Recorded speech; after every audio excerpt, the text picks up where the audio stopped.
à tous. Alors c'est un jour spécial. Hein? Ça n'aura plus lieu, ça n'a jamais eu lieu. Le jour du jubilé du Père de l'Église, des rois. Amen.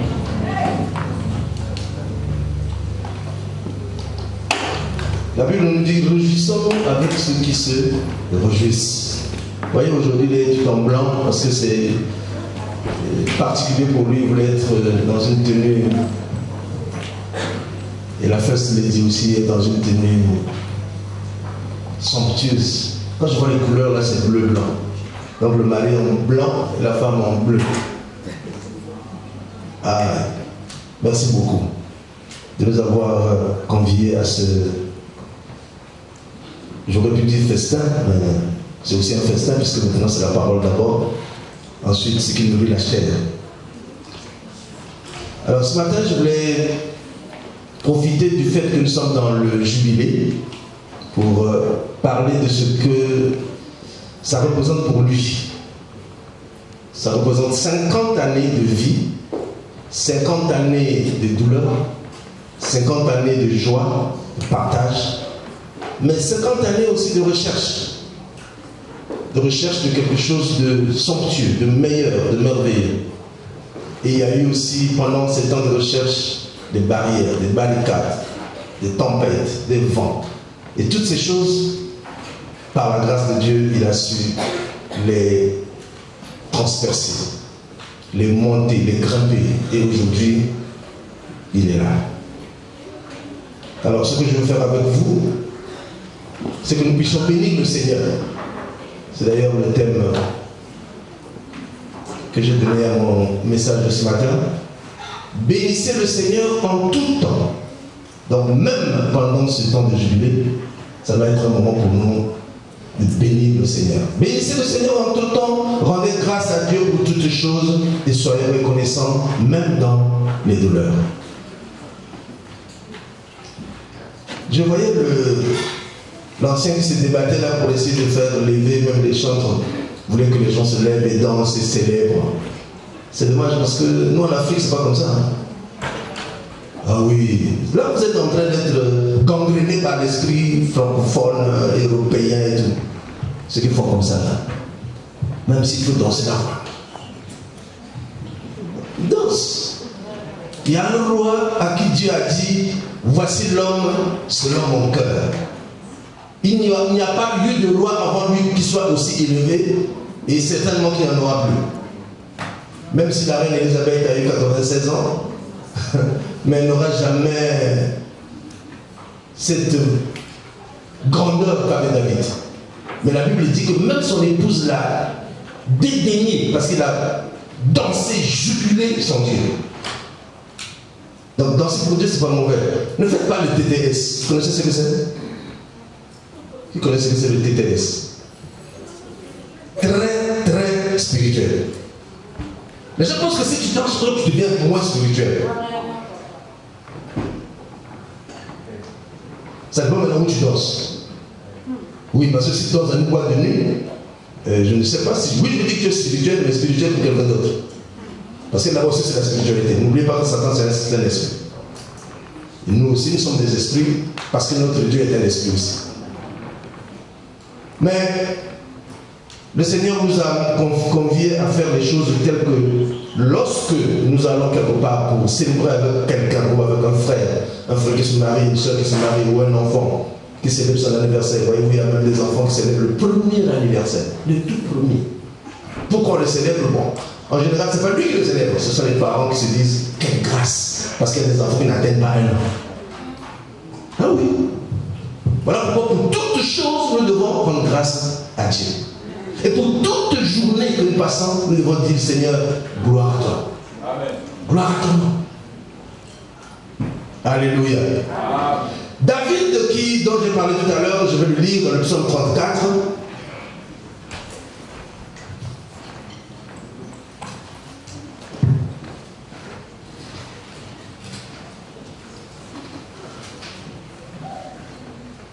Au premier verset, il dit ceci.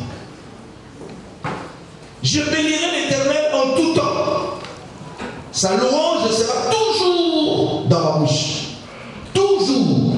Ça veut dire que même quand je dors, sa louange est dans ma bouche. Quand je mange, sa louange est dans ma bouche. Quand je bois, sa louange est dans ma bouche. Quand je parle, sa louange est dans ma bouche. Même lorsque je vois quelque chose qui n'est pas bien, je suis énervé, fâché. Mais sa louange reste dans ma bouche.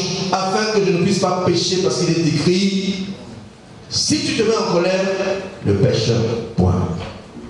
Parce qu'il y a des gens qui disent, oh, il faut pas. La colère c'est un péché. Non. Nulle part, c'est écrit que la colère c'est un péché. Mais si tu te mets en colère, ne pêche pas. Parce que Jésus s'est mis en colère, il est rentré dans le temple, il a chicoté les gens, il a renversé les tables. Et ceux qui écrivent, les érudits ont écrit, ont dit, c'est la sainte colère. Parce que cette colère a été exercée par un saint. À l'époque, il était le seul saint. Mais aujourd'hui, nous sommes tous des saints. Oh. Mais vous n'existez pas, vous êtes vraiment des Européens maintenant. Qu'est-ce qui se passe? David dit, je bénis l'Éternel en tout temps. Je le bénirai en tout temps. Sa louange sera toujours dans ma bouche. Que mon âme se glorifie en l'Éternel.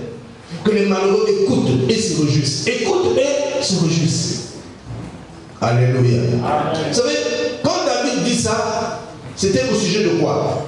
Il venait de fuir sa maison. Il venait de fuir sa maison et ses femmes et ses enfants. Parce qu'il fuyait Saoul. Saoul était prêt à le tuer. Et donc il a tout abandonné, il a fui. Mais malgré ça, il se retrouve dans une grotte. Et là, dans cette grotte, il bénit l'Éternel. Ce matin, peut-être quelqu'un est ici et on va se dire, ah, vous avez peut-être pas de problème. Moi, j'en ai. Mais bien aimé, justement, si tu es là, c'est parce que tu as des problèmes. Parce que ceux qui n'ont pas de problème ne sont pas là. Ils ne sont pas là. Ils viennent aussi chercher quoi? Mais malheureusement, je vais t'annoncer une bonne nouvelle. C'est que je vais t'annoncer un Dieu, un Seigneur, un roi, un maître qui résout les problèmes par les problèmes. Amen. Tu veux une solution à ton problème? Mais lui va te poser un autre problème. Il va te créer un autre problème. Et c'est par ce problème-là qu'il va amener une solution dans ta vie. Et tu seras surpris, tu dis, mais c'est pas possible. Comment est-ce que par un problème, on puisse résoudre un autre problème? Quand vous avez la grippe, on vous met le virus de la grippe. Pour combattre la grippe. Aujourd'hui, le corona, là, on a appris le virus du corona, on a travaillé et on nous a injecté cela. Pourquoi? Pour nous vacciner contre le corona.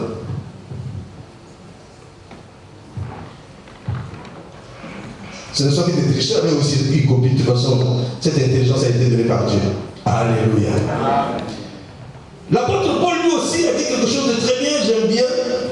Je vais essayer de le lire, parce qu'il n'y a pas beaucoup de lecteurs parmi nous.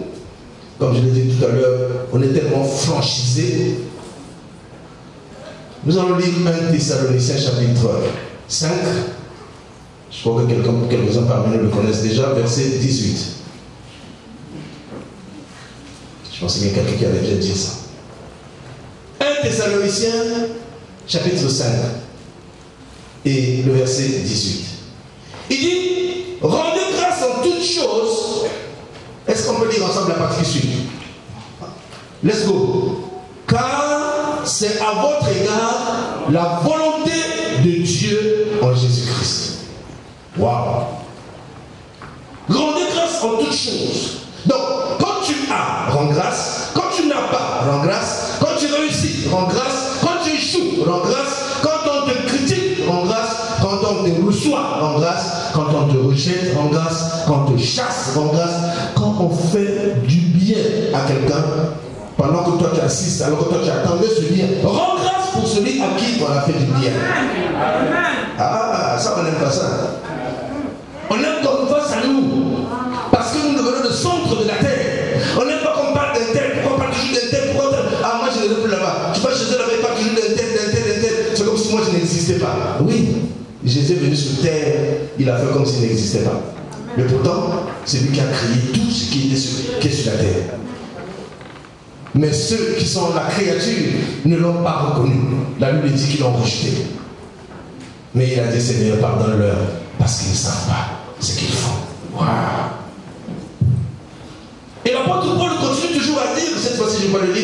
dans le livre de 2 Corinthiens, chapitre 12, verset 7 à 10, il dit, c'est pourquoi je me plais dans les faiblesses.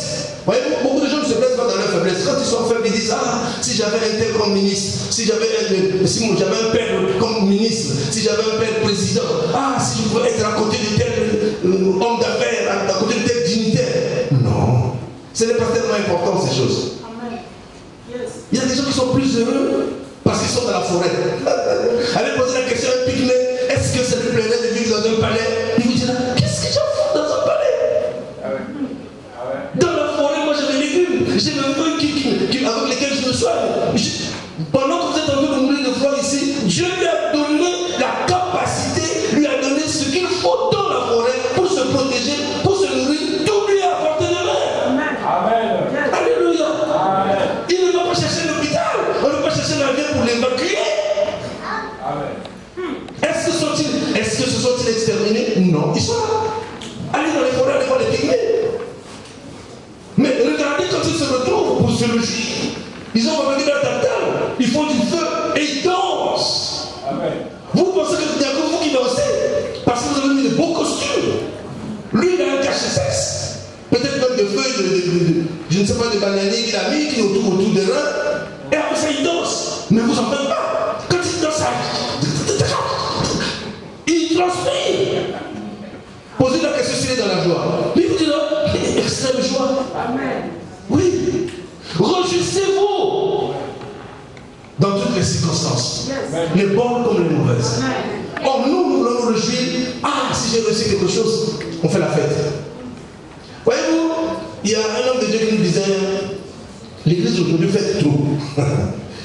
Alors là, j'ai dit, ah bon, qu'est-ce qui se passe? On dit, l'église fait trop. Vous allez à l'église, il y a que les danses, les gens ne veulent pas écouter la parole de Dieu. J'ai dit, oui, oui. Vous savez, si écouter la parole de Dieu, c'est maintenant seulement, alors là, je ne suis pas d'accord avec l'église. Parce que pour moi, écouter la parole de Dieu, ce n'est pas venir le temps. Non. J'écoute la parole de Dieu au travers d'un enfant qui parle. Il y a toujours quelque chose que Dieu enseigne. La parole de Dieu, ce n'est pas Alléluia, c'est moi l'Éternel qui parle. Écoutez mes enfants. Non. La parole de Dieu peut être donnée par un petit enfant. Par un païen qui passe. Amen. Tu es en train d'en vouloir à quelqu'un. Un païen passe et dit, ah, mon frère, pourquoi tu fais ça? Il t'appelle même mon frère. Alors qu'il n'est même pas ton frère, c'est un païen. Amen. Mais il te ramène à la raison. Amen. Oh, bien aimé, combien sont conducteurs de voiture ici? Soyez sincères.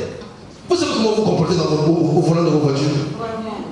Comme des païens. Oh, mais celui-là, mais il a appris où là? Oh, c'est pas possible. Mais repart à l'école. Mais quand tu as côté de la personne, tu dis waouh. Celui-là, c'est un chrétien.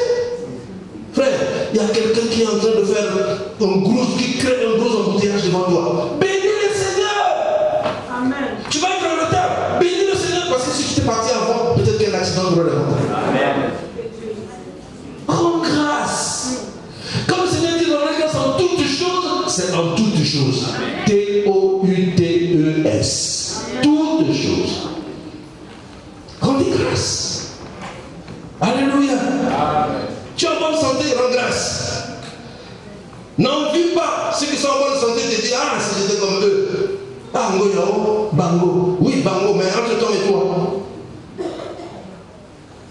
Il y a une chose que je déplore un peu chez les chrétiens, c'est que nous avons complètement mis de côté peut-être pas la promesse, mais disons la déclaration du Seigneur.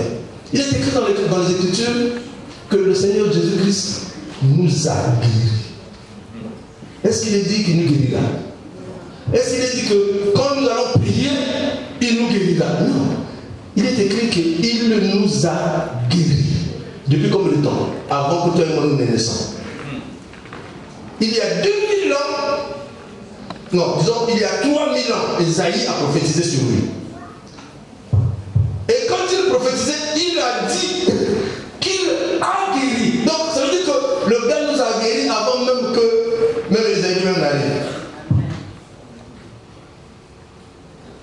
Par ses blessures, nous avons été guéris. Quand Esaïe le dit, Jésus était là. Non.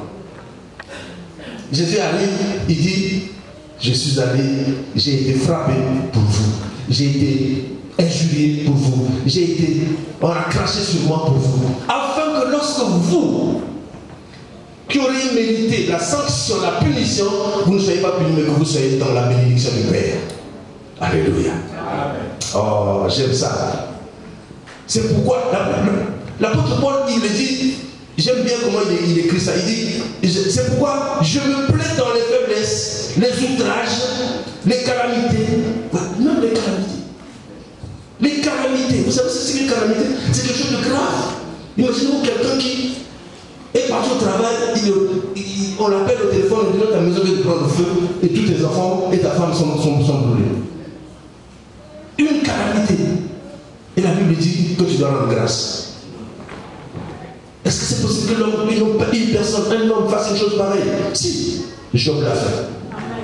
Il a perdu 10 enfants. Bien aimé, pour ceux qui vont perdre un enfant dans une situation pareille, imaginez-vous toute la vie de cela. Mais regardez comment ça se passe ici. À la télé, on ne parlera que de ça. Tout le monde va saisir de ça. Maintenant, c'est l'occasion d'avoir de l'argent. Mais pour la personne qui souffre. Mais maintenant, imaginez-vous cette personne qui a perdu 10 enfants. Il a perdu plusieurs entreprises. C'était l'homme le plus riche de son pays. Donc, toutes ces entreprises sont tombées, ont été brûlées. Il a perdu tout ce qu'il avait.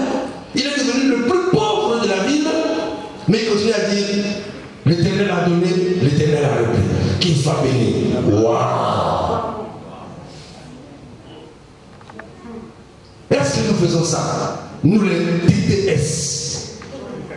Nous les TTS. Est-ce que c'est ce que nous faisons?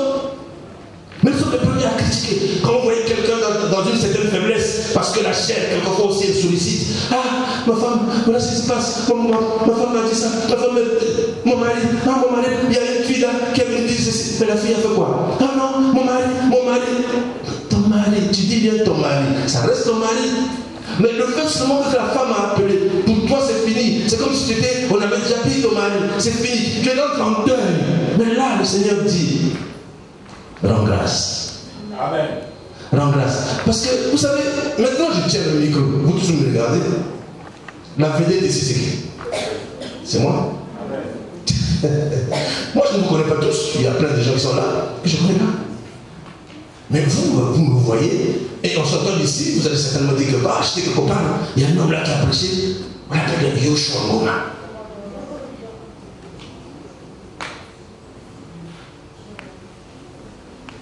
Ça aurait été pour moi une occasion de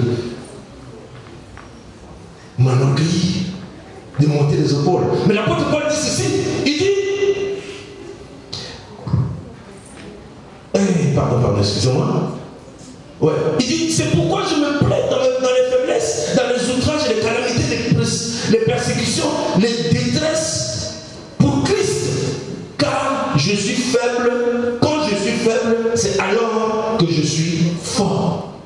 Quand je suis faible, c'est alors que je suis fort. Jésus-Christ cloué à la croix, crucifié à la croix, c'est en ce moment-là qu'il devient plus fort que Satan. Imaginez-vous.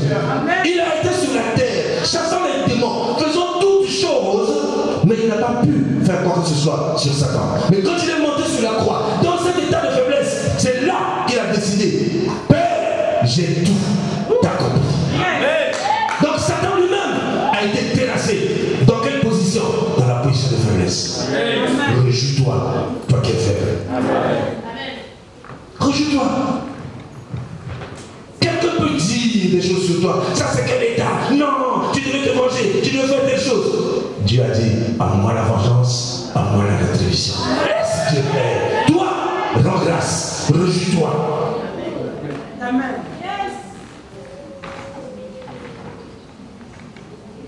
Comment ferons-nous la différence entre un païen et toi qui es chrétien? Soi-disant chrétien. Je disais la jeunesse hier, c'est qu'un jeune m'a dit hier, oui mais papa il est chrétien, je dis, hey, attention, quand on est tous assis là, on n'est pas tous chrétiens. Amen. Ouais. On est dans le temple. Ouais. Mais on n'est pas de l'église. Ouais, on n'appartient pas à l'église. Ouais, c'est un choc, certain, mais c'est ça. Venir ici ne signifie pas qu'on est chrétien. Avoir un père qui prêche l'évangile ne signifie pas qu'on est chrétien. Ouais. Parce que celui-là qui prêche l'évangile, il sait quel est le prix qu'il a payé et il sait quelle est l'alliance qu'il a avec celui qui va le recevoir. Et je disais ça hier, je ne sais pas si c'est aux jeunes ou bien si c'est à quelqu'un d'autre que je le disais, parce que pour moi toutes les occasions sont des occasions de prédication. Je disais, vous savez que Jésus un jour, on peut dire que Jésus a échoué, parce qu'il n'a pas pu évangéliser sa propre nation, sa propre vie. Aucun à Nazareth. Sa mère qui l'a mise au monde, qui connaissait la vérité, n'a même pas pu être un seul jour, s'asseoir comme ça, assister là où Jésus prêchait. Même pas une fois. Le frère de Jésus courait avec ses soeurs. Ah, allons-y, maman te cherche. Qu'est-ce qu'il y a? Oh, on va manger. C'est tout. Le gars, il est en train de faire le travail pour lequel il est venu sur la terre. Il annonce la bonne nouvelle. Nous, on court derrière lui uniquement pour l'amener à la maison, pour le ramener à la maison pour qu'il aille manger. A-t-il sauvé Marie? Non.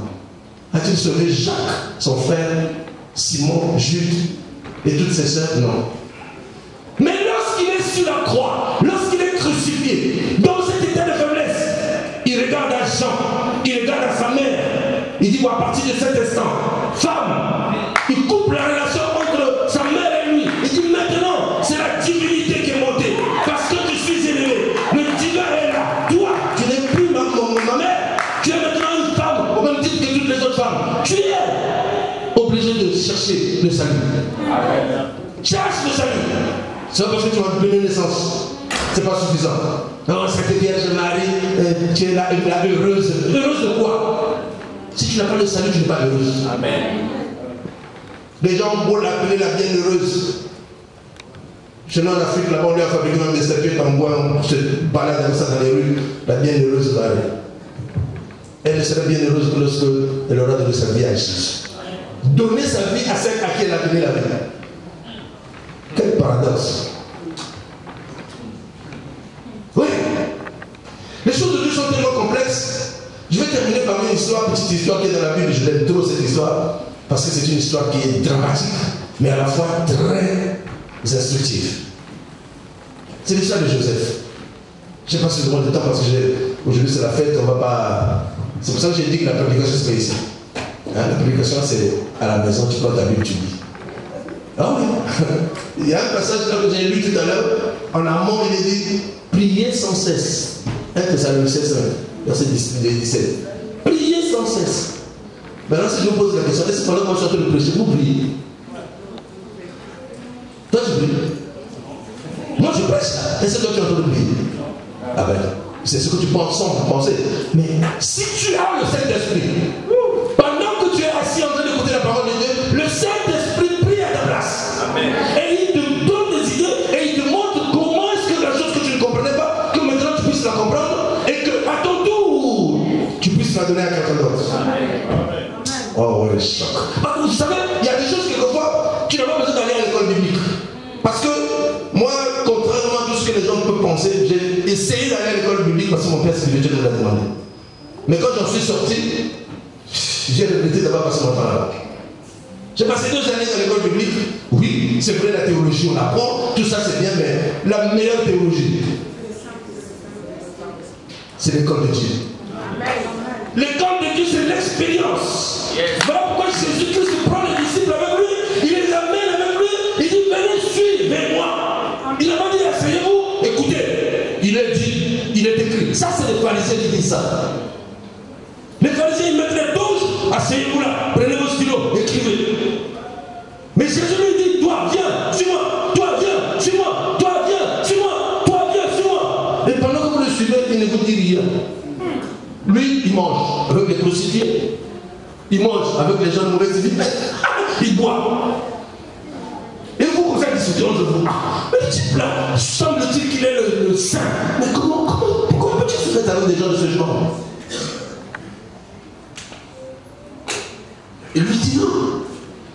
Pourquoi vous pensez comme ça? Je ne suis pas venu pour les justes. Yes. Parce qu'il y a toujours des gens qui pensent être justes et que les autres sont mauvais. Il n'y a que eux qui sont Moussantou, 3 fois ça, TTS. Mais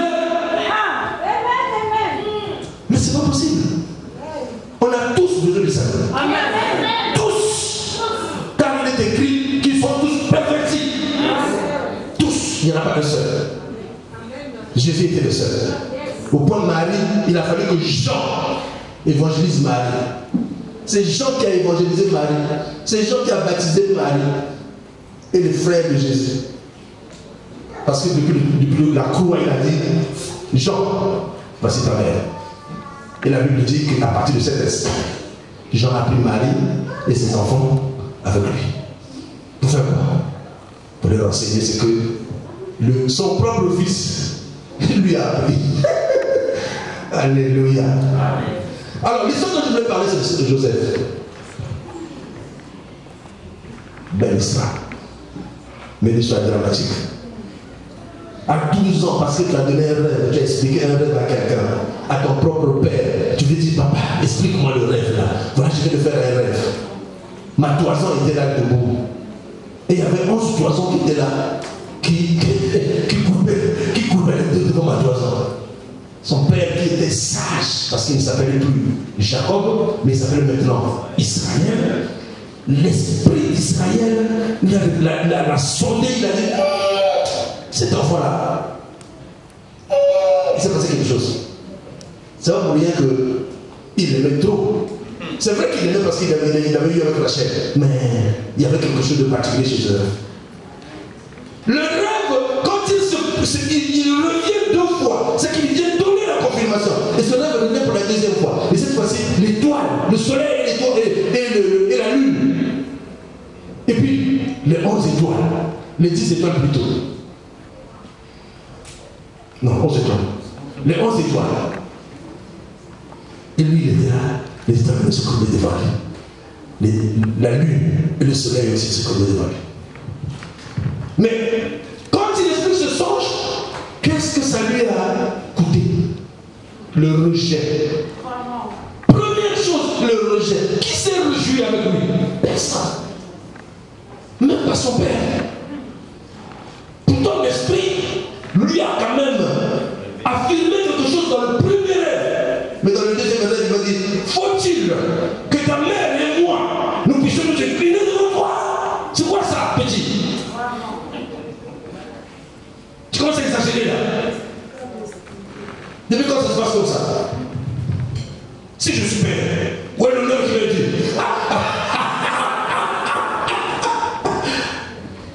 Et Joseph, quand il dit ça, quand il entend une chose pareille, il a peur. Il s'est dit, mais c'est quoi ce rêve? Et il a tout pris, même tout ce qu'il pouvait recevoir après, il n'a plus jamais dit. Il n'a plus jamais parlé jusqu'au jour où il est allé parler dans la prison. Et là-bas, il n'est pas allé parler pour son propre rêve, mais il est allé parler pour les rêves des autres.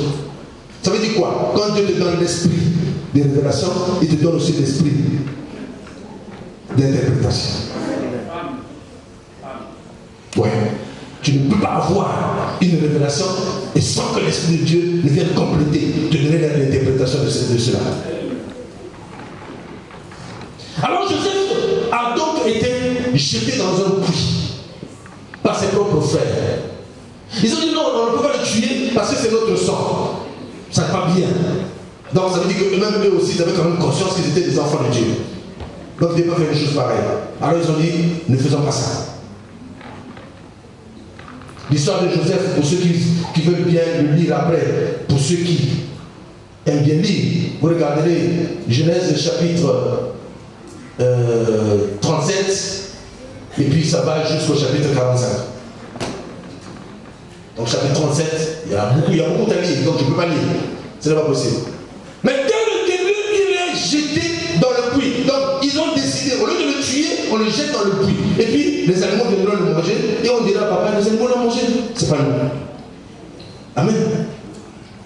Alors là, il se passera quelque chose. La révélation vient. Elle passe par l'un de non, ne faisons pas ça. Regardez.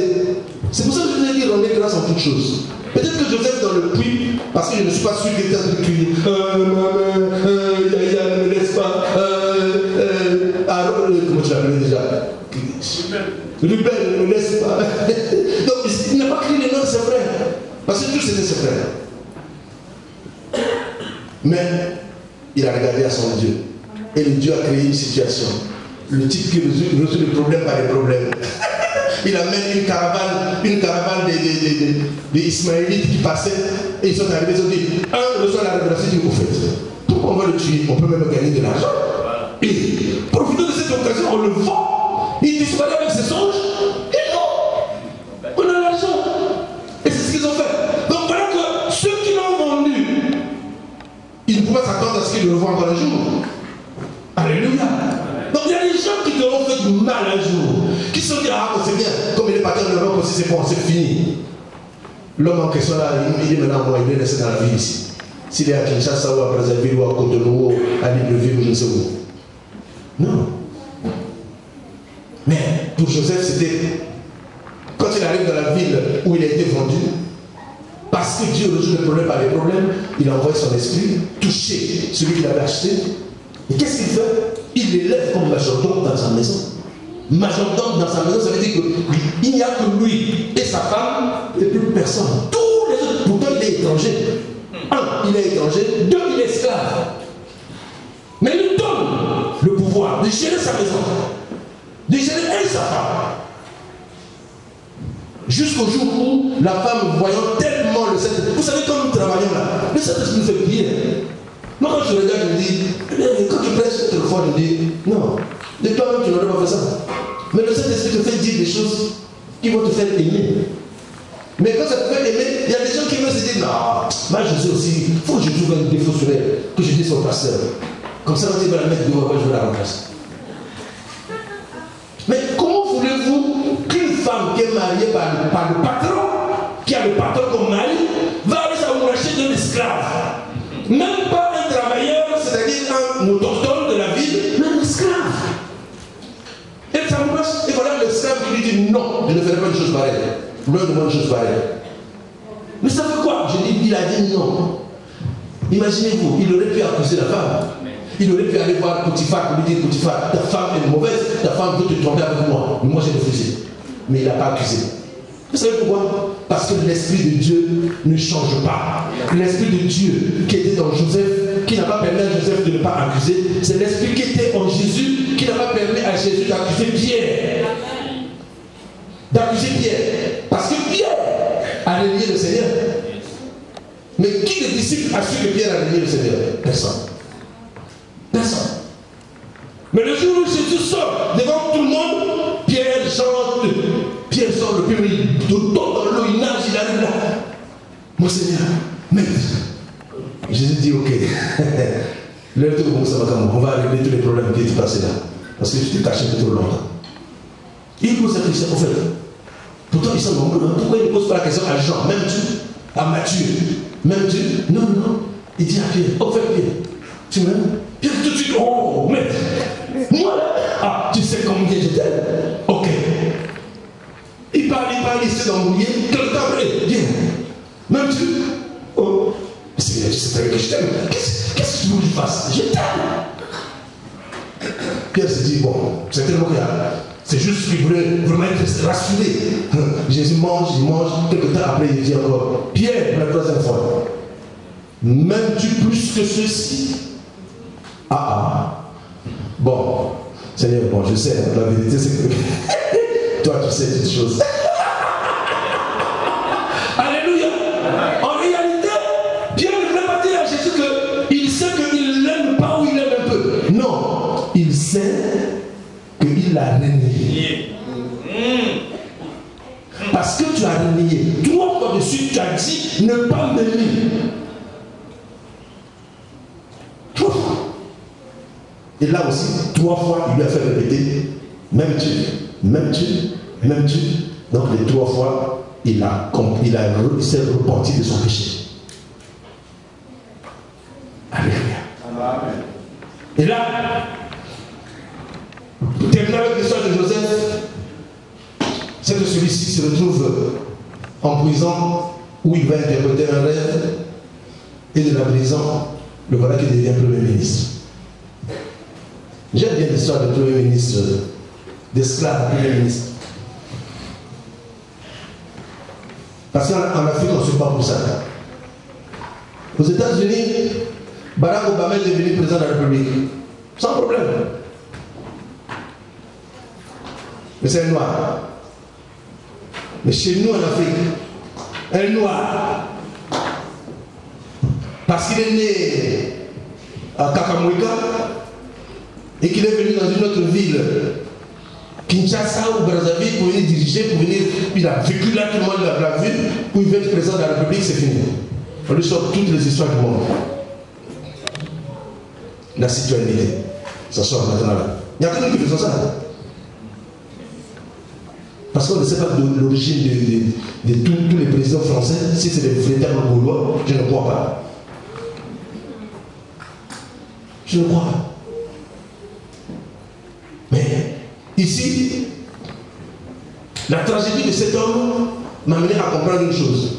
C'est que quand le pharaon prend un homme comme celui-là et il dit, est-ce que parmi nous, y a-t-il quelqu'un qui a l'esprit de l'Éternel, qui peut comprendre ces choses? Si quelqu'un est l'homme qui lève la main, personne n'a levé la main. Même s'il voulait le pouvoir, personne. Il a dit, bon, moi, pharaon, je décide qu'à partir d'aujourd'hui, toi, en dehors de mon fauteuil, en dehors de mon trône, tu es le patron de l'Égypte.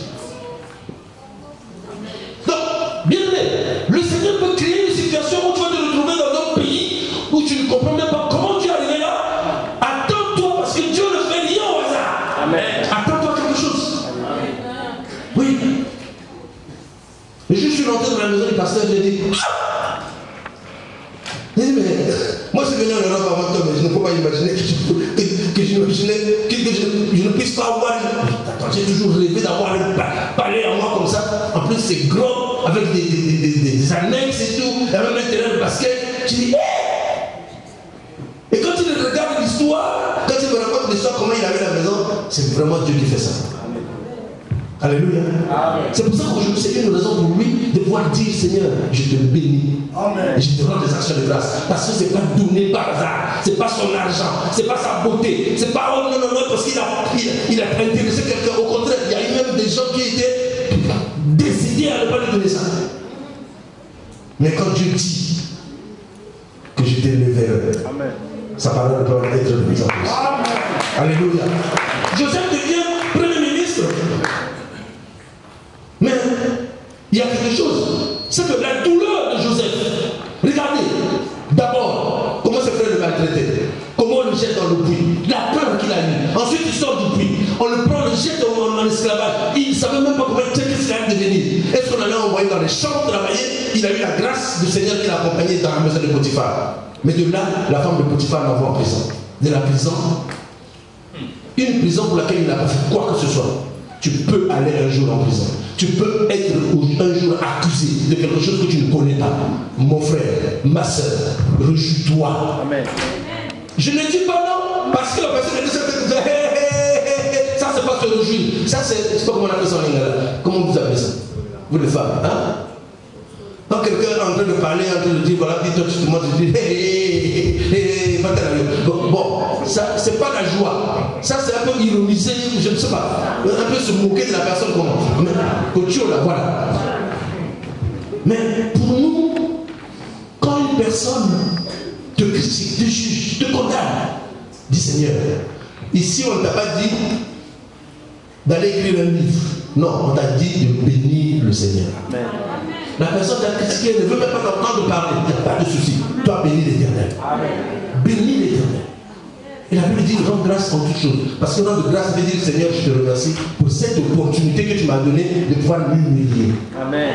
Parce que la personne pourra être élevée, mais toi, tu es humilié. Mais ne t'inquiète pas, celui qui humilie sait pourquoi il t'humilie. Pourquoi il permet? Parce que c'est en bas, c'est du bas qu'on monte. On ne monte pas d'en haut. D'en haut, on descend. Il faut que tu acceptes l'humiliation. C'est pour ça que même dans les douleurs, rends grâce. Bénis le Seigneur. Alléluia. Même dans les douleurs. Parce que chacun de nous doit certainement passer par les douleurs pour aider quelqu'un. Oui. Tes douleurs peuvent servir au bien de quelqu'un. Amen. Ouais. Tu peux rentrer en prison et dire qu'on peut aller sortir quelqu'un qui est en prison. Tu es est jeté dans le puits uniquement pour sauver un pays entier qui est en train de mourir de faim. Donc tu ne sais pas comment le Seigneur règle ces problèmes. Il règle les problèmes par des problèmes, mais s'il t'a choisi toi, prépare-toi. Et c'est pour ça que j'ai dit que l'école de Dieu, c'est l'école de l'épreuve. C'est par là que Job est passé. C'est par là qu'est passé Ruth. C'est par là que sont passés les David. Pourtant il est roi, mais on le chasse. On le pourchasse comme un chien. Lui-même il écrit ça dans le livre de Psaume. Je suis pourchassé comme un chien. Mon frère, ma soeur, qui te pourchasse? Peut-être que c'est toi qui es la misérable de la famille. C'est toi qui es le misérable de la famille. C'est toi qu'on en veut au travail. Tu n'as rien fait. Quelqu'un a monté un petit coup là-bas, il t'a mis le bâton dans les roues et on t'accuse toi. On te renvoie même du travail, on te prend même ton salaire, ou on te coupe le salaire pour quelqu'un d'autre. Lui, pendant ce temps, il croit se réjouir. Il ira bien qu'il ira le dernier. Amen. Toi, en tant qu'enfant de Dieu, dis Seigneur, je te rends grâce pour cette situation. Amen. Alléluia. Je sais que les gens n'aiment pas ce message, mais je ne suis pas venu prêcher pour celui qui n'aime pas ce message. Je suis venu prêcher pour celui qui aime ce message, particulièrement pour lui. Amen. Parce que je sais que quand tu fais ton jubilé, vous savez comment vous lisez dans la Bible, lisez l'histoire dans le livre de Lévitique ou dans le livre d'Exode. Vous allez voir ce que c'est le jubilé. Qu'est-ce que Dieu faisait pendant le jubilé? Pendant le jubilé, on arrête tout. Tout ce qui est passé, c'est-à-dire qu'il y a comme une coupure avec ton passé. C'est fini. Même si tu es esclave, c'est fini, tu es libéré. Ici, on appelle ça comment? Quand le président de la République... la grâce présidentielle. Donc le président de la République dit, bon, tel prisonnier, je le fais grâce, sortez-les de la prison. Oh, mais ils ont encore 20 ans. J'ai dit, sortez-les. Parole du chef.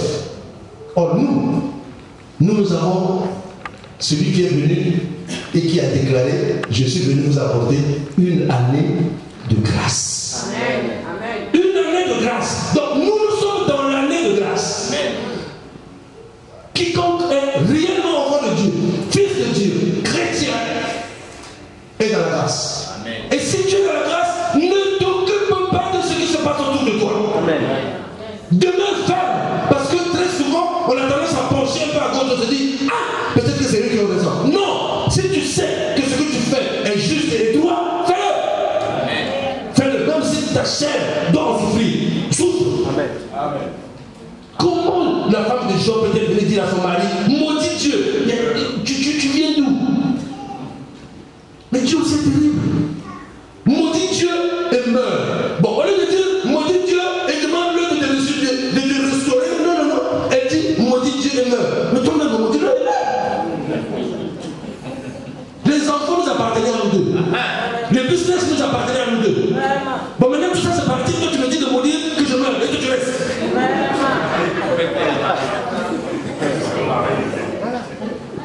Mais entre temps, qu'est-ce que Dieu fait? Dieu reprend la même femme et avec la même femme, Dieu lui donne encore 10 enfants. Non. Toi, tu vas prendre cette femme-là. Tu vas encore rester avec Dieu pour faire encore 10 enfants. Toi là.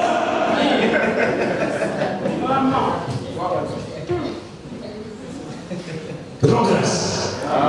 Alléluia. Si quelqu'un peut comprendre ce que je suis en train de dire, alors, je suis heureux. Parce que je sais que j'aurais bien voulu dire plus que ça, parce que c'est un message qui met à cœur pour les enfants de Dieu. Amen. On est trop ballottés avant de doctrine. Ouais. Il y a de moi-même on juge, alors que nous savons très bien qu'il est l'intérêt du juge. Voilà, jamais plus de la vie.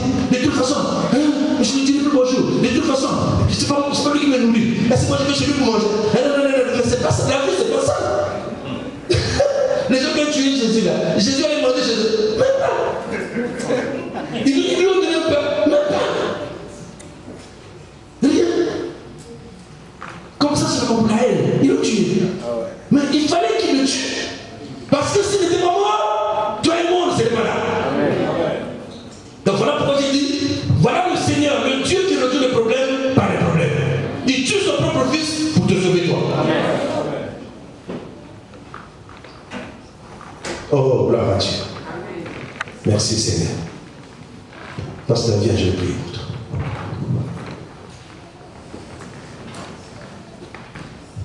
Est-ce que l'église peut se lever? Alléluia.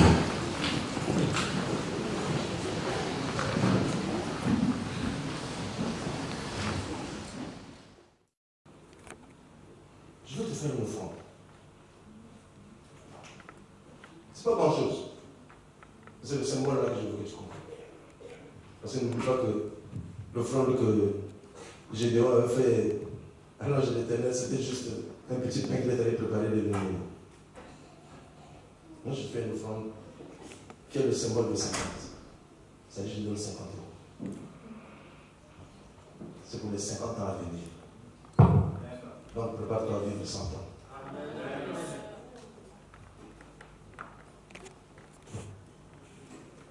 Voilà. Tu tiens cette offrande. Le Seigneur t'a montré pendant ton séjour en Afrique ce qui va se passer au Néroma. Tu le sais. Il t'a déjà parlé. Il t'a déjà montré comment tu vas t'élargir. Ne t'inquiète pas pour nous. Et bon, je sais que tu as beaucoup de soucis pour nous. Je le dis là publiquement, ne t'inquiète pas pour ça. L'église n'est pas toi. L'église est à Jésus. Quand se prennent en charge et s'occupent d'eux. Copieusement. Ok, mets ton pied droit par terre. Non, les pieds devant. Il faut qu'on aille là. Voilà.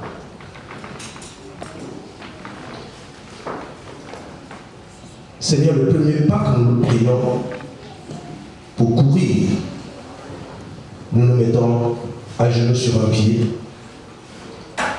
et nous mettons le genou droit parce que nous sommes à la droite du Père, assis en Christ Jésus. Et là, dans cette position, ton fils, mon fils, Blanchard qui vit là, prend un nouvel envol, un nouveau commencement, un nouveau départ pour les 50 ans futurs. J'en suis témoin. Je sais que tu ne feras peut-être pas la grâce d'arriver jusqu'au moment où il terminera, parce que c'est le fils qui doit enterrer le père. Alors qu'il en soit ainsi, qu'il atteigne les sommets, afin que du sommet il renvoie vers ses enfants le bâton de pèlerin pour la suite. Car Abraham l'a fait, il l'a rendu à Isaac. Tu l'as enrichi jusqu'au sommet. Ensuite, il a remis à Isaac. Isaac l'a fait, lui aussi à son tour, il a donné à Jacob. Et Jacob l'a fait. Ensuite, il a laissé à Joseph. Père, je ne peux pas donner ce que je n'ai pas reçu. Qu'il soit rempli. Non pas de la sagesse humaine, mais de toi, de ton onction. Ce n'est pas moi qui la donne, mais c'est ton esprit qui est en lui, qui l'a reçu. En t'acceptant comme Seigneur et Sauveur, que cette onction double au-dedans de lui. Afin qu'il parle, non pas comme homme a parlé auparavant. Qu'il parle différemment de ce qu'il a fait depuis 50 ans. Qu'il aille vers de nouveaux chantiers. Qu'il aille vers de nouveaux pays, de nouvelles conquêtes.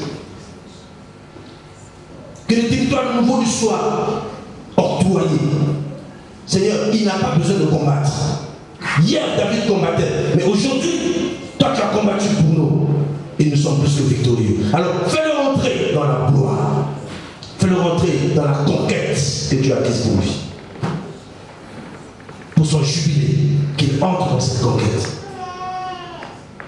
Je le sais que tu es capable de le faire. Alors, Seigneur, fais-le.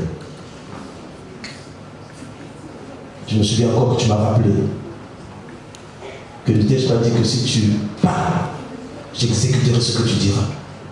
Parce que c'est la terre qui commande le ciel. Alors que tout ce que je viens de déclarer soit écrit au ciel et accompli sur la terre. Au nom puissant de Jésus de Nazareth. Amen.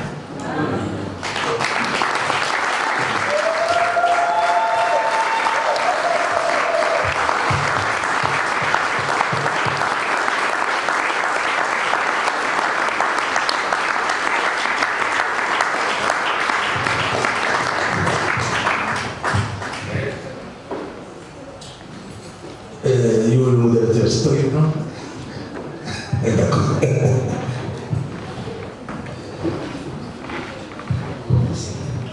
Désolé, j'ai suivi le Saint-Esprit. Est-ce qu'on va fermer?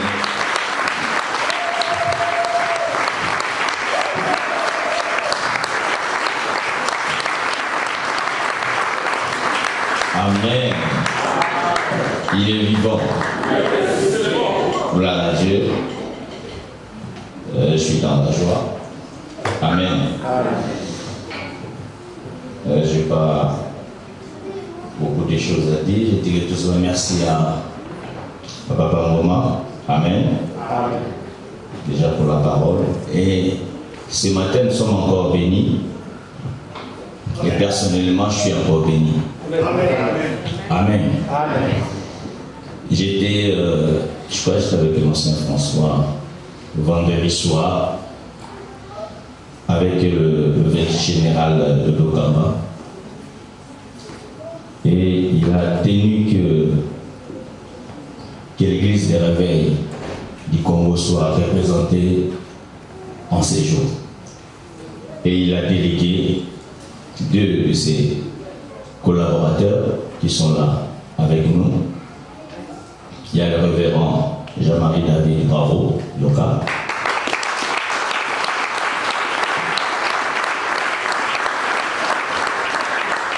Il y a aussi Monseigneur Moïse Chibongo qui est là avec nous aussi.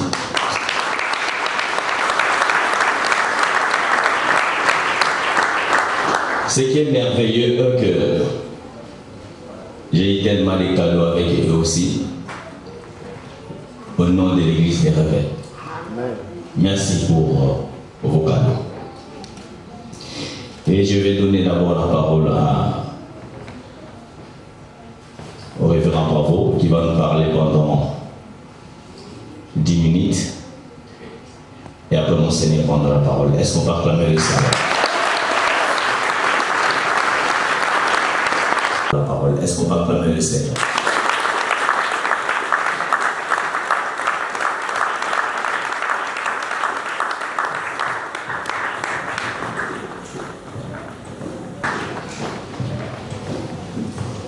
Vous pouvez vous asseoir.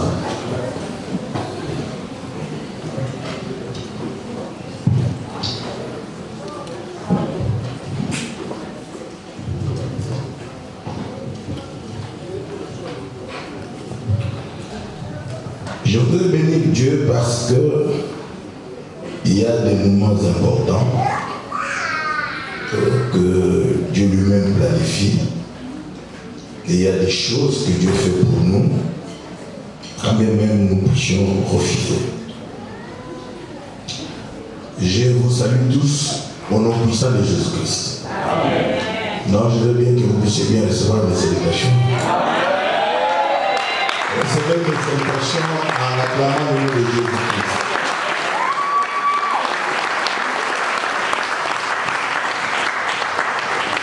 Ma salutation est dans un texte que je vais vous lire et je vais l'expliquer dans 6 petits points et vous dire pourquoi est-ce que je veux le faire. Moi d'ailleurs, je n'ai jamais voulu venir à l'Europe ni accepter de venir à l'Europe. Il y a beaucoup de personnes qui se sont battues pour venir à l'Europe. Et je vous vois, vous tous, je voudrais que le Dieu du pasteur Blanchard soit votre Dieu. Et que les choses que vous aviez voulu, auxquelles vous aviez espéré pendant que vous veniez ici, vous soient accordées aujourd'hui. Amen. Pourquoi? Parce que le temps du jubilé est tel que l'évêque Ngoma l'a expliqué, c'est le temps de la libération. C'est le temps de la délivrance. C'est le temps du renouvellement.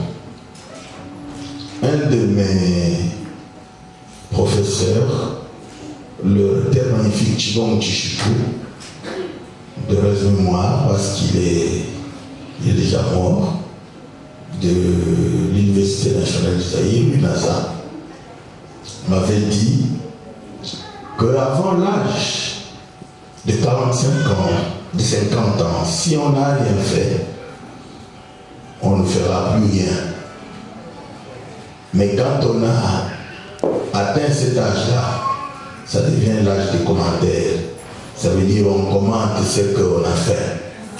Donc si vous n'aviez jamais rien écrit dans votre vie, si les gens ne peuvent rien lire, sachez très bien qu'ils ne liront rien.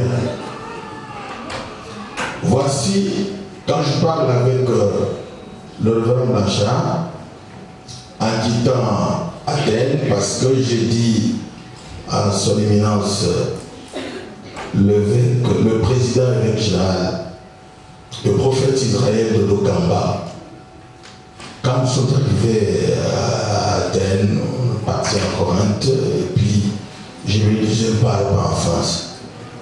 Moi, je retourne. Il m'a appelé dans sa chambre, il a dit, tu dois arriver en France. J'ai dit, mais pourquoi? Il dit, il faut que tu arrives. Tu dois arriver là-bas. Je dis, ok. Tu es mon chef, je dois le faire. Je prends la parole avant mon chef, Monseigneur Moïse Chiboubou, qui est notre secrétaire général. Et quand le révérend Monchard me dit, on parle avec lui, il dit, demain c'est mon anniversaire, je me mentor, il doit prêcher, j'ai dit, bon, je partirai le lundi. Il dit, dans ces conditions, le dimanche, je prêche. J'ai dit, je crois que vous ne m'avez pas bien saisi. Le dimanche, je serai à Kinshasa. Il dit, non mais, j'ai programme le dimanche. J'ai dit, non, le dimanche dont vous parlez là, c'est lequel? Demain, vous avez dit que c'est le mentor. C'est pourquoi je vous ai dit que j'ai lu le texte qui était prévu pour le dimanche. Parce que demain, moi, je prends mon avion, je rentre à Kinshasa. Kinshasa, et je suis congolais. Je demanderai au révérend d'écrire au-dessus du centre d'évangélisation Hébron, Église du réveil du Congo. Quand tout le monde entre, regarde, il dit c'est l'église du réveil du Congo. Si vous voudrez connaître le Dieu des Congolais, le Dieu qui l'a fait partir de là, qu'il a installé ici, vous devez venir ici. Et ce qui est curieux, le nom de votre église, la manière qui se présente, c'est comme ça que toutes les églises du réveil sont convertis, ils ne gardent que le nom hébreu et le tout s'appelle centre d'évangélisation. Donc c'est ça, c'est là où on est en train de partir. Donc ça s'appellera centre d'évangélisation. Je vais pouvoir vous dire deux choses. Vous pouvez prendre le premier texte, vous le notez entièrement, et le deuxième c'est le texte des dimanches, où vous ne le verrez pas, mais vous aurez le texte. Le premier texte est dans deuxième épître de Pierre.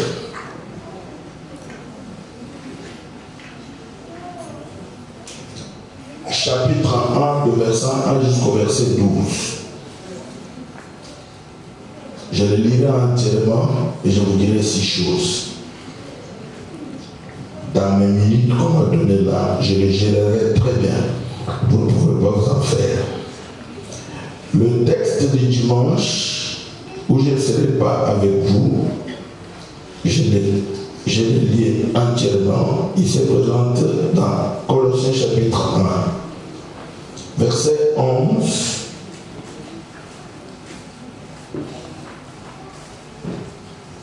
Dans verset 12 jusqu'au verset 14, voici ce qu'il dit parce qu'il s'accorde avec le message de l'excellence évêque.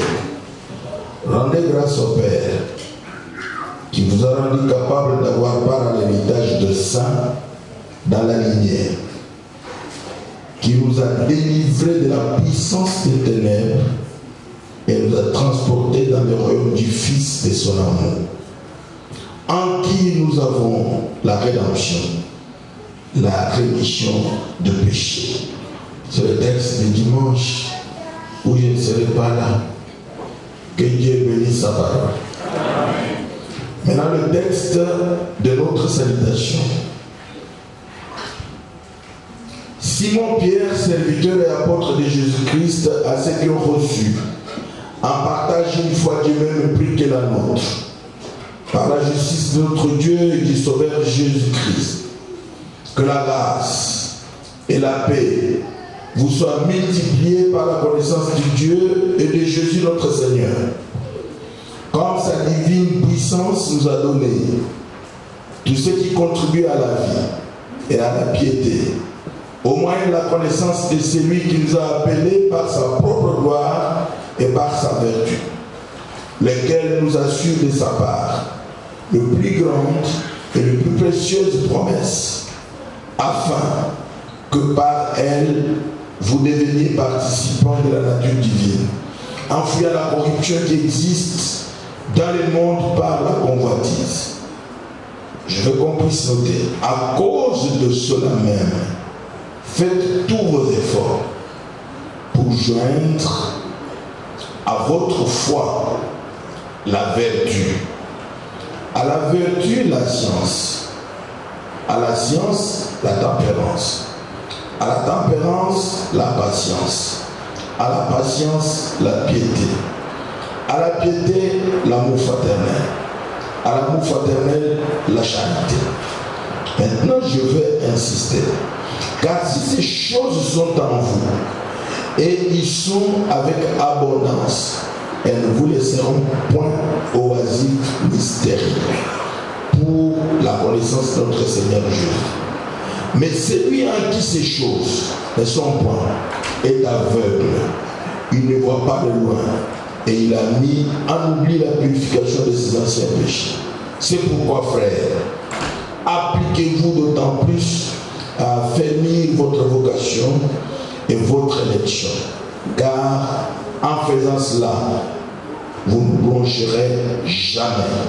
C'est ainsi, en effet, que l'entrée dans le royaume éternel de notre Seigneur et Sauveur Jésus-Christ vous sera pleinement accordée. Voilà pourquoi je prendrai soin de vous rappeler ces choses, bien que vous les sachiez et que vous soyez affermis dans la vérité. D'abord, il faut que nous puissions servir et que nous puissions accomplir la mission. La mission, c'est que nous devons tout faire pour que nous puissions nous rencontrer tel que la parole de Dieu dit. La foi qui m'aime plus et le prix de notre foi, c'est la mort de Jésus-Christ sur la croix. Si Jésus-Christ n'était pas mort, nous ne serons pas chrétiens et nous ne pouvions rien dire. Mais quand nous prêchons, tout le monde prêche avant la croix. Et les gens ne prêchent pas la croix ni après la croix. C'est pourquoi vous avez beaucoup plus de difficultés. Vous avez beaucoup de grâce. Vous tous qui êtes ici, vous avez été appelés. Vous n'avez pas été appelés à effacer votre identité. Vous devez garder votre identité. Mais pourquoi est-ce que lui, il a été appelé? Pour édifier et perfectionner le saint. Tel que vous êtes là, en ce moment, sachez très bien que si Dieu décidait que le monde s'arrête, Dieu décidait que nous puissions disparaître, vous tous, tel que vous êtes là, vous serez dans la maison de notre Père. Pourquoi? Parce qu'il y a une sanctification momentanée et Dieu a permis que lui travaille pour votre perfectionnement. Maintenant, quand vous êtes perfectionné, votre grâce et la paix se multiplient. Le monde n'a pas besoin de l'argent. Le monde n'attend pas les grandes personnalités, de gens qui peuvent faire des grandes affaires. La Bible dit, La nature tout entière attend la révélation du Fils de Dieu. Et retenez très bien que pour que vous soyez réellement des fils de Dieu, il faut qu'on retrouve certaines choses dans votre vie. Amen. Que la prière ne soit pas un exercice où vous venez parce que vous n'avez rien à faire. Je suis circulé dans Paris et j'ai dit à mon Seigneur Moïse, mon évêque le secrétaire général, j'ai dit je n'aime pas. Pourquoi? Parce que j'ai vu tout le monde pressé. J'ai vu tout le monde préoccupé. Je n'ai vu personne dans la joie tel que l'évêque l'a enseigné ici. L'évêque a insisté, vous êtes des Français, vous êtes en train de franciser tout. Soyez joyeux. Ici, il n'y aura personne qui peut être joyeux. Parce que tous, ils ont besoin du travail. Ils ont besoin de l'argent. Ils ont besoin de faire quelque chose. C'est pourquoi j'ai lu le texte là qui dit sa divine puissance nous a donné tout ce qui contribue à la vie au moyen de la connaissance de celui qui nous a appelés par sa vertu, sa belle façon de faire les choses. Je n'ai pas demandé le visa. On m'a donné le visa pour aller aux États-Unis. J'ai donné à mon pasteur. J'ai dit toi et ta femme partez. On m'a donné le visa pour venir en France. J'ai donné à mon fils qui est prophète.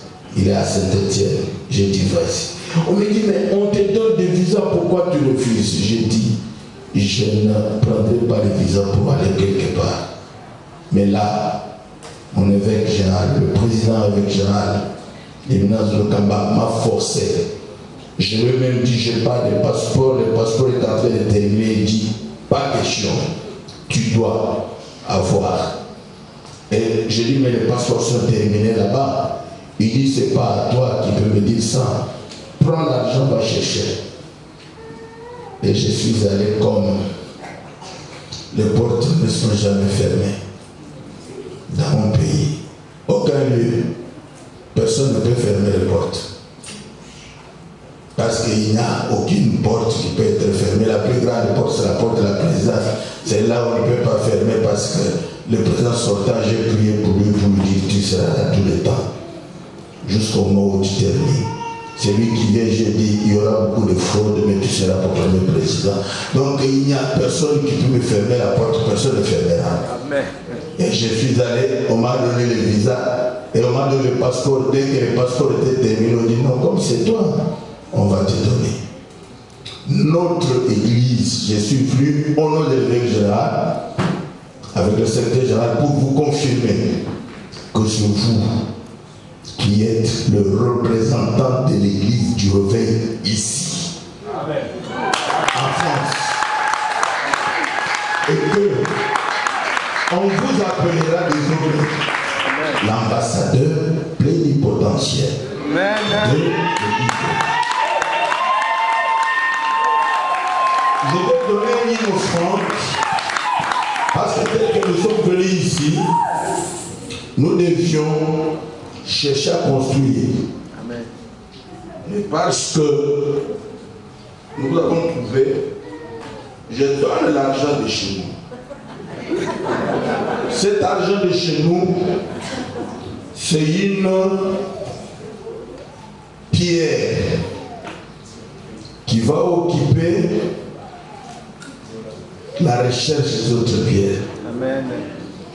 Par cet argent, le déclenchement pour l'achat des parcelles. Alléluia. Et la construction est faite. Je ne suis pas prophète, j'ai l'Esprit de Dieu. Amen. Quand l'Esprit me dit quelque chose, je suis très têtu. Je reviendrai ici pour entrer dans le temple. Amen. D'être bon. Ça, je le dis.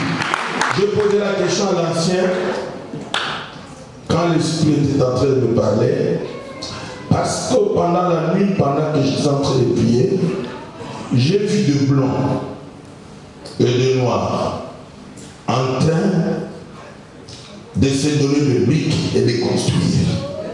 Maintenant, je pose la question, c'est où est-ce qu'on est en train de construire? Je n'ai pas eu la réponse, mais seulement quand je l'ai vu, on a dit non, pose lui la question. Quand je lui ai posé la question, il m'a répondu, j'ai dit, mais là où vous priez? Il dit non, c'est un endroit, on a demandé, on a parlé, que ce lieu soit votre lieu. L'offrande que je donne, les paroles que je veux prononcer ici, les propriétaires de ces lieux, est-ce qu'il est dans la salle? Je vais dire, comme je l'ai dit, dans tous les autres lieux où j'ai prononcé les paroles, parce que j'ai demandé aux propriétaires, ne te fâche pas, parce que tu vas chercher à vendre, mais ne demande à personne, reviens au pasteur et donne-le. Donne-lui, il aura l'argent. Celui-là, il sera tourmenté. Il aura des problèmes très sérieux. Il se dérangera. Il vous donnera ses lieux, même pas au prix qu'il faut. Avant qu'on termine, nous allons nous tenir debout, nous tous, et nous allons dire au Seigneur. Le Seigneur m'a dit en partant de Kinshasa que ne dites plus je n'ai rien, je ne sais pas, parce que j'étais tout payé, j'étais tout donné. J'ai dit, mais qu'est-ce que tu m'as payé? Il dit, je t'envoie en Europe, tu n'as pas donné un seul franc, je t'envoie en Europe pour que tu puisses aller voir. Dis tout ce que tu as dit là-bas. Je suis venu, le personnel me dit, va, j'ai dit non, n'a aucun de l'église. Mais quand il m'a dit la nuit, tu vas dans notre église. Ah, je dis chez nous, je veux partir. Amen. Pour voir. Ça, c'est la pierre, la manière que son éminence l'a dit. Je me battrai pour savoir réellement que vous avez aussi le temple ici.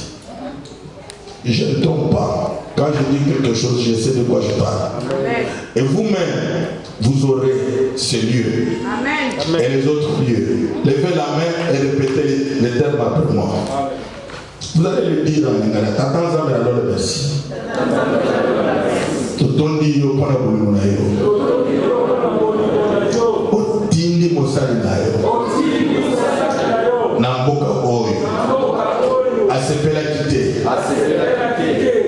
Ozongisaki ye. Lelo. Tozo yanga na awa. Pona kotemone kombo na yo.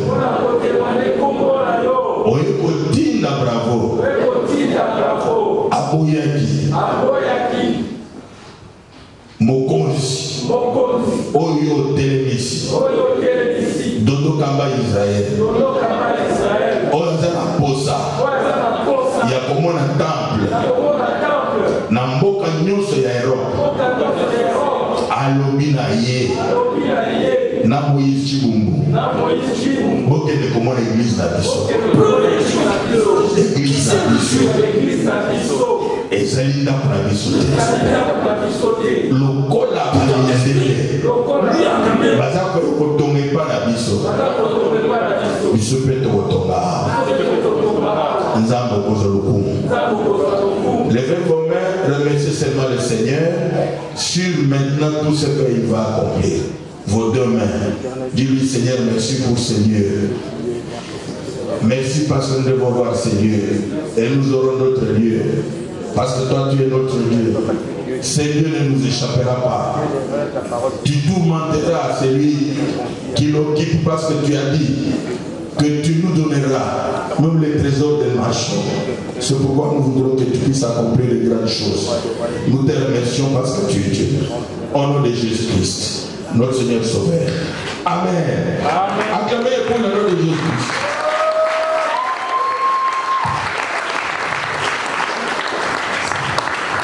Est-ce qu'on va acclamer le Seigneur pour ses confirmations prophétiques? Est-ce qu'on peut vraiment acclamer le Seigneur avec des cris de joie? Gloire à Dieu. Amen. Merci mon révérend, bravo. Et sans plus tarder, j'appelle Monseigneur Moïse. Est-ce qu'on va acclamer le Seigneur?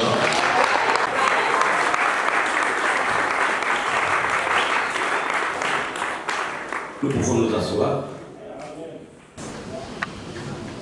Après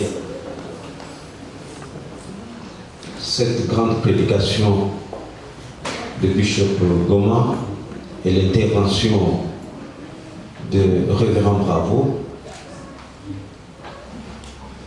je vais vous dire deux mots seuls. Le premier mot, je m'adresse au Révérend Blanchard à cause de ce nombre ici, 50 ans. Vous savez, bien aimé, Jésus-Christ est en conversation avec les pharisiens, avec les gens de sa génération. Ils se disputent sur la paternité. Les Juifs lui disent, c'est lui qui leur dit, votre père là dont vous parlez, Abraham, quand il avait vu mon jour, il a tressailli de jour. Alors, les Juifs lui disent, petit, tu n'as pas même 50 ans. Tu déclares que notre père Abraham, quand il a vu ton jour, il a tressailli de jour. Qu'est-ce que cela veut dire, peuple de Dieu? L'évêque Goma l'a dit. Très bien. Que Dieu vous bénisse. Le révérend Bravo avait pris 50 ans. Dans la tradition juive, quand quelqu'un atteint 50 ans, les choses doivent changer. D'abord, la communauté juive doit prêter toute son attention à cet homme quand il parle. Quand vous êtes en dessous de 50 ans, on ne vous considère pas quand vous parlez. Vous n'êtes pas encore mature. 50 ans dans la Bible, comme on dit le jubilé, il faut qu'il y ait un recommencement vers le haut. Amen. 50 ans dans la Bible, vous ne pouvez pas exploiter la même terre pendant 50 ans. Il faut laisser faire la terre, maintenant recommencer encore une autre chose, 50 ans. C'est ainsi que les Juifs disent à Jésus, oh, toi, tu n'as pas même 50 ans et tu dis que notre Père, est-ce que tu connais l'âge d'Abraham? Quand nous parlons maintenant, il demande à Jésus. C'est pour dire ceci. Bien-aimés, le révérend Bravo et moi, et d'autres qui ne sont pas ici, sont venus avec une très forte délégation ici en Europe. Ce n'est pas seulement la France, nous avions été en Grèce. Demain, nous serons en Belgique, après c'est la Suède et d'autres pays encore. Mais l'occasion que Dieu nous a offerte aujourd'hui de venir dans cette église, c'est un nouveau jalon que nous posons ici au nom de l'église du réveil. Comme le révérend l'a dit, prenez la chose en main. Amen. Puisque vous avez 50 ans. Quand vous parlerez, toutes les voix vous écouteront. Quand vous parlerez, ce peuple ici sera béni, puisque il y a un renouvellement dans votre ministère. Il y a une autre dimension de la vision qui commence aujourd'hui, puisque nous sommes venus célébrer les 50 ans. Est-ce que le peuple de Dieu peut dire Amen? Amen. C'est pourquoi l'église du réveil nous dit bon anniversaire. Amen.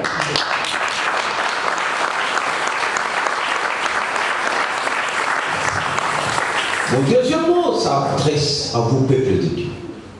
En vous regardant, vous venez de loin. Peut-être il y a ceux qui sont nés ici, mais vous êtes comme Bravo et moi, et Papa Ngoma, nous reconnaissons que nous venons de loin.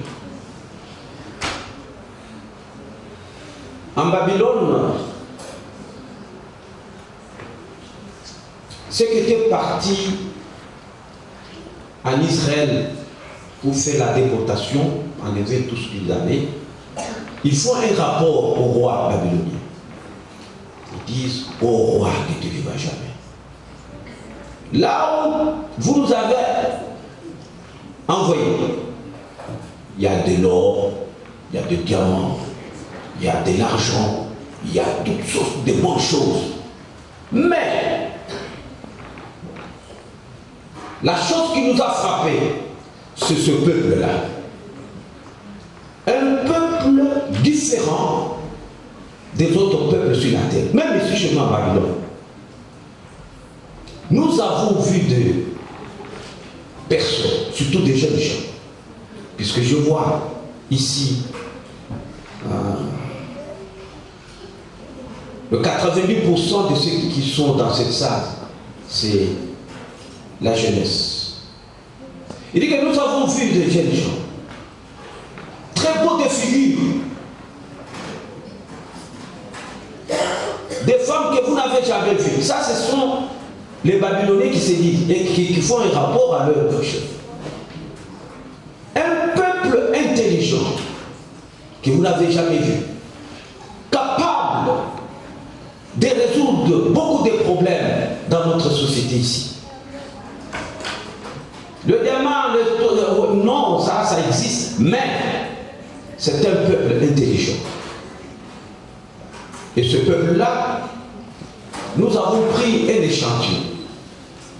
Quelques jeunes gens, ils ont pris Daniel, Shadrach, Meshach et Abednego. Et quand on a amené ces jeunes gens devant le roi, ils ont passé un examen, après avoir eu une formation accélérée.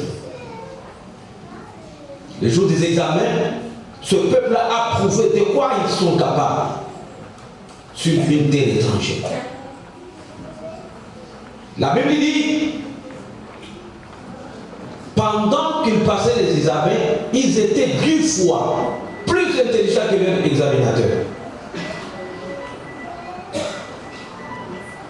C'est pour dire que vous, le peuple de Dieu, vous qui connaissez Christ, vous ne serez pas confondus dans cette nation avec les autres. Amen. Puisque l'esprit qui est sur vous est un esprit d'intelligence et de sagesse. Progressez, développez-vous, soyez bénis. Tout ce que vous entreprendrez doit connaître un grand succès. Et le monde entier parlera de vous, puisque vous êtes une race élue.